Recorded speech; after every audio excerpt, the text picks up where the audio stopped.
Indonesia is banking on. Indonesia constantly will be able to kind of hold the Lord and be the one that really puts themselves in the face of team for the side of Team Laos. So I mostly just want to know how Team Laos wants to react and respond to this front.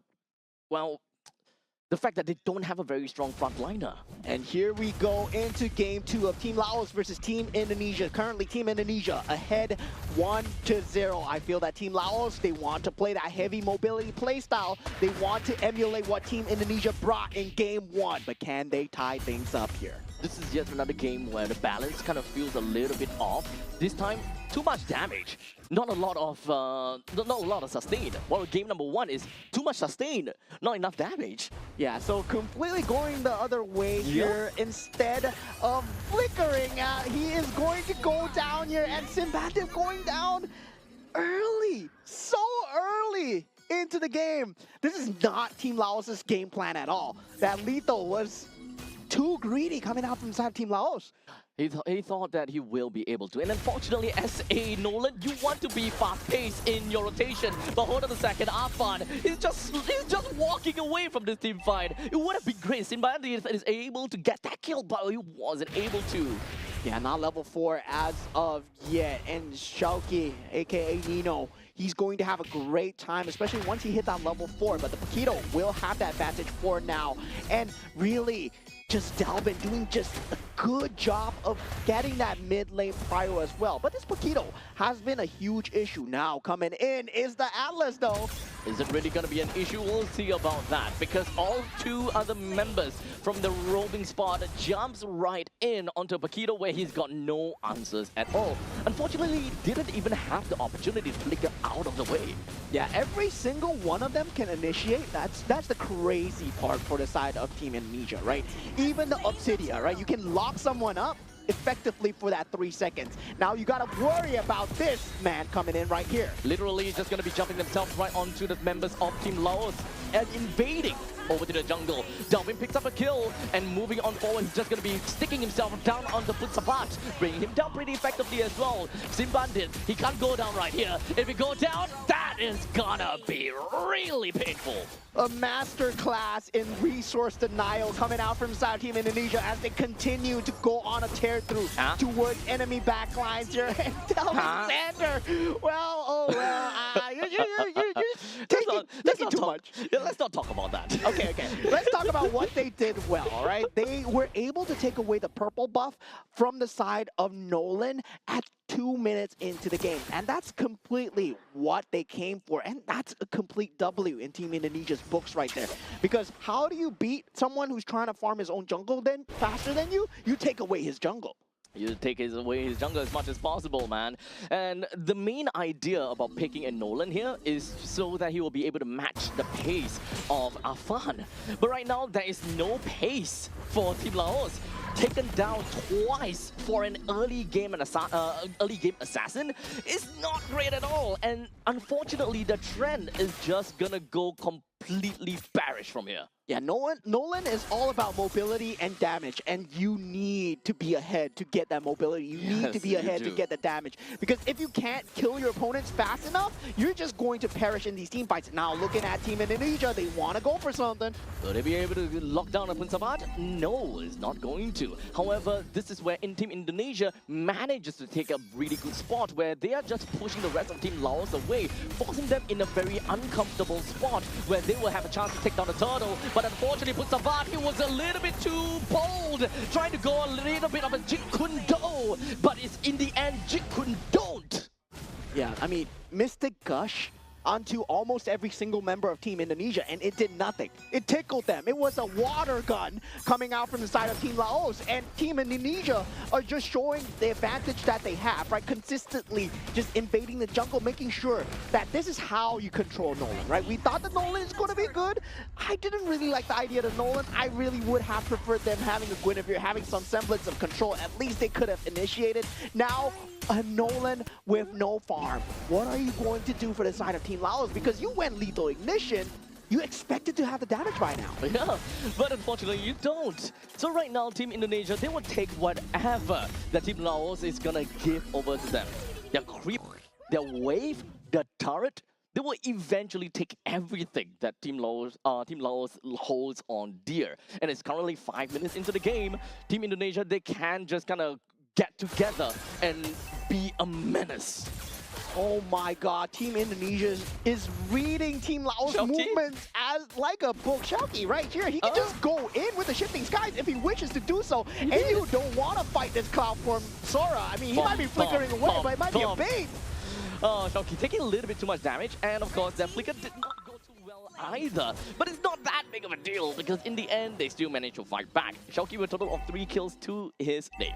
Yeah, and Hansana did manage to get the better of Dingarai in that top lane as well. There is a bit of recovery coming in from the side of Team Bandit, but Team Indonesia once again not giving any space to breathe, as this purple buff has been a hot zone for contest so far for the side of Team Indonesia. And this is their win condition, right? Consistently taking away the purple buff. Nolan with no purple buff is the same as Fanny with no purple buff, right? Yep. You don't get the rotations through, you don't get the cooldown reduction, you don't get the cooldown, the skill reduction as well. And you don't get extra bars, which is actually super important. But take a look at this. Finally, a Whale Dragon that connects down to Alexander with the Mystic Gush eventually takes him down. But unfortunately, Dingarai just gonna be tattered down over to the side of the Paquito. Takes him down effectively. And this is the psychology behind that Obsidia pick, right?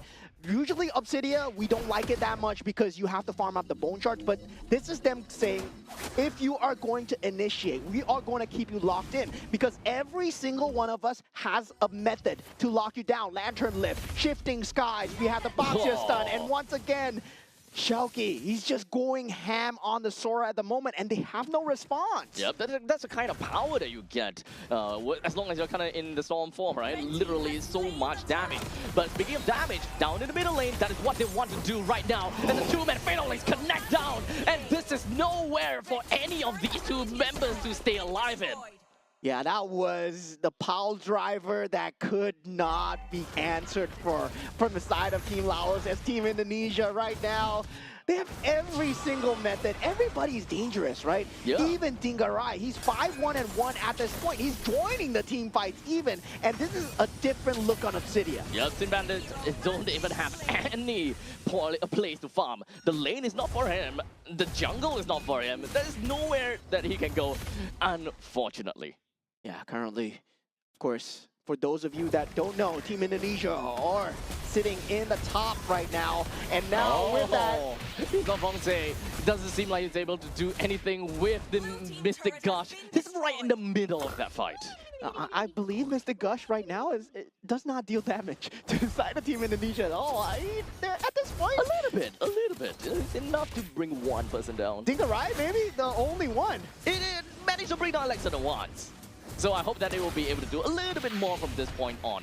But remember, this is even though we are looking at, the Mystic Gush is indeed a splash or AoE skill, but Team Laos is not a lineup that have any form of AoE crowd control. Yep. The only thing that they have is a single bouncing ball from the side of Intafongse and a single kick coming from Putsavat.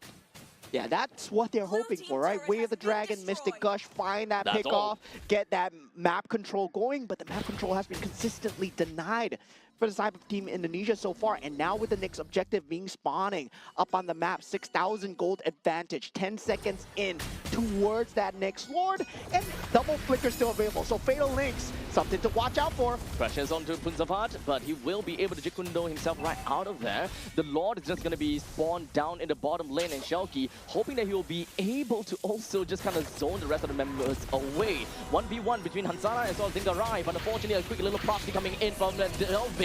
Will be able to get a kill down on Hansana, but the rest of the members coming from the side of Indonesia, they're just going to be coming crashing in. 3% down already, and they're literally just going to be creating a storm right in the doors of Team Laos. And 5-man play could not be answered from the side of Team Laos. We saw the Paquito doing what he could, dealt the damage onto Alexander and Delvin, but almost is not enough. If there's a sliver of HP and you don't get the kill, you don't get the kill. And look at that going in. They were so close. That Fatal Links into that flicker out straight away, and every single one of them just collapsed. Honestly, the fact that Alexander still stayed alive throughout the entire team fight is essentially just them styling against Team LAOS. Even if Alexander were to die, he actually didn't even need to use that flicker because they're just so far ahead.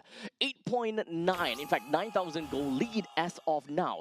Every single one of these players in their own respective role, they are pretty far ahead. And guys, this is not easy to do, especially against a team like Team LAOS, Team Indonesia. They're playing out of their minds right now. They might be good, but they are just playing stellar gameplay today because the fact is, they have been consistently just punishing together as a team, and also they are very aligned when it comes down to these win objectives. Sure, you might go for the invade thinking that it's easy, but suddenly a one kill from the side of Team LAOS, it sends you guys spiraling. But Team Indonesia, they've been making sure to cut their losses every single time and collapse on every single play that Team LAOS can make. That's gonna be a massive spike coming from Delvin as he picks up himself a pretty big item right now. So as much as possible, Delvin will definitely put himself right in the face of the enemies as much as possible. He did manage to get a nice pick on the Punsavat, as such he will be not gonna escape from the grasp of Indonesia. The middle lane T3 turret will now be destroyed, and now the top lane is gonna be destroyed as well. No way from Team LAOS to even come back from this. None of the members from the side of Team LAOS will be able to do anything! Shoki! That's what we want as it goes in and pulls 2-person in. Even when it comes down to the fatal links, get another more. Team LAOS unfortunately would not be able to get themselves out of the situation, and Team Indonesia styled onto Team LAOS and get themselves 2 wins in a row.